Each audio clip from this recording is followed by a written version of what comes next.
As part of my first net zero solar home renovation project in Florida, one of the projects we did was renovating the old garage.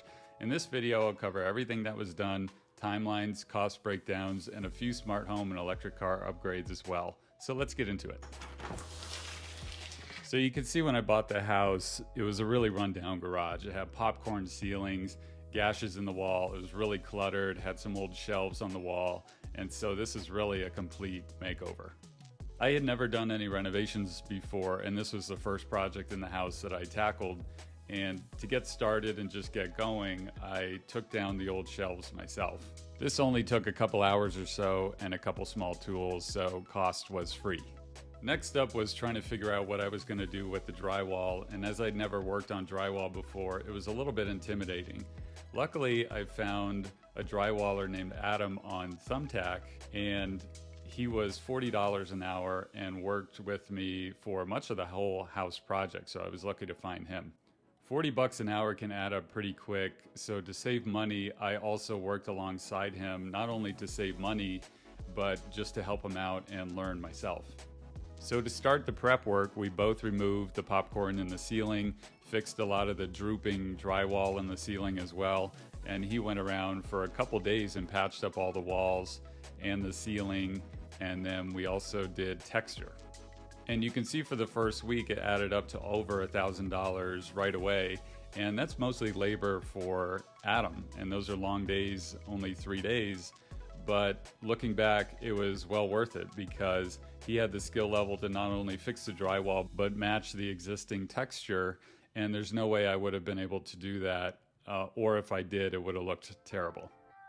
Looking back also and paying somebody a good amount per day for the labor, I think it helps you keep on track with the project. And there was so much other stuff to do in the house that it was nice to really power through 10 to 12 hour days, have somebody else there to kind of keep you accountable, and then you can move on to the other projects. If you're just doing it yourself, it's easy to get demotivated and kick the can down the road, where in this case it was just a 2-week project for the full garage renovation, but it could easily turn into 2 or 3 months if you're just kind of getting caught up and doing all this other stuff yourself. So with the popcorn removed, the drywall fixed, and also textured now, I masked off the floor, and the next project was to paint the whole garage. I kind of like painting because it's a relatively low amount of time and money for the visual result that you get. And so in our case, it was about $180 for Sherwin-Williams 5-gallon bucket of white prime and paint, and we got to work. So after painting, we were able to move a lot of the renovation supplies back in the garage for storage, and I added a Wi-Fi quiet garage door opener to replace the old one, and that made a big difference on the sound.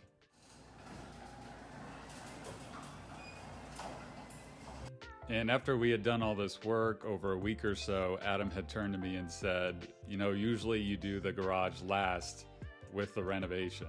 And so there you go. Now, this garage project was part of a larger fix and flip renovation project, but I also included energy efficiency and solar to power the whole house and the electric car. And so there were some other cool projects that went into the garage as well. And if you're interested in seeing that story, you can click the link at the end of the video or check out our channel. One of the projects was moving the old conventional water heater from inside the laundry room to outside in the garage. And this is for a whole other video, but the short of it is that replacing your old water heater with a heat pump unit can save about $400, $500 a year if it's a 40 or 50 gallon in a typical 3-2 home like this.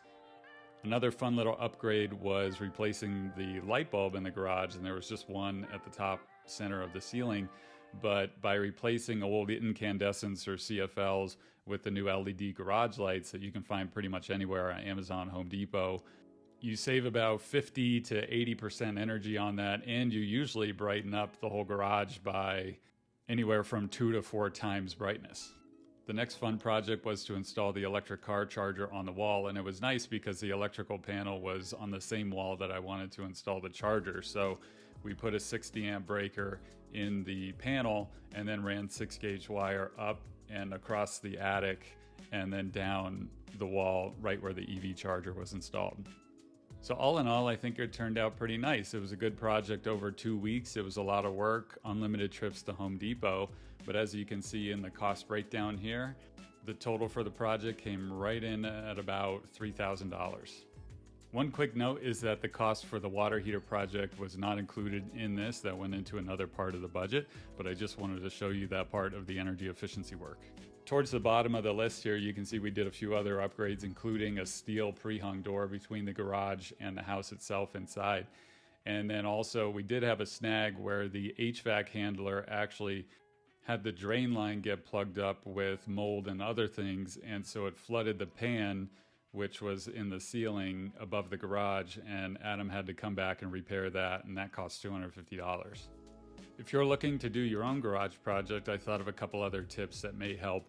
One is, even if you create a small LLC or have something that looks like a company, sign up for a pro account or a company account at places like Sherwin-Williams or Lowe's or Home Depot, and that way you might be able to get some discount on paint and some other supplies. And then also, where I could, like as you can see in the list, I bought the EV charger used, like new condition, on eBay, or you could get it locally and save a couple hundred there. But there's so many good options for that these days. So that's it. That's a garage renovation project. I appreciate your time. Thanks for watching. If you have questions, feel free to comment below, or you can see the whole house renovation project on our channel or by clicking the link at the end of this video.